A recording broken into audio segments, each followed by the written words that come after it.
இந்த சொற்களை சொன்ன மாத்திரத்தில் விறகுகளெல்லாம் ஒன்றையொன்று ஒட்டி கொண்டன. விறகு கட்டை தலையில் தூக்கி வைத்துக் கொண்டு முத்தையாவும் மாமனார் வீடு வந்து சேர்ந்தான். வீட்டுக்கு வந்ததும் பரிகாரி பால் குடிப்பதை முத்தையா கண்டான்.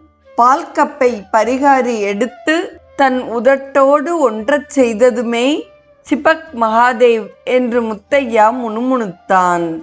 அவ்வளவேதான், பால் கப் பரிகாரியின் உதட்டோடு ஒட்டி கொண்டது. பாத்திரத்தை வாயிலிருந்து எடுக்க முடியாமல் அவன் திண்டாடினான். இந்த பரிதாப நிலையை கண்ட மாமியார் பாத்திரத்தை அவன் வாயிலிருந்து எடுப்பதற்காக வந்தாள். அவள் தன் கையை அந்த கப்பின் மீது வைத்தவுடனேயே சிபக் மகாதேவ் என்று முத்தையா மெதுவாக கூறினான். தனது கையை எடுக்க முடியாத நிலையில் அந்த மாதும் நின்ற இடத்திலேயே நிற்கலானாள். ஒருவர் பின் ஒருவராக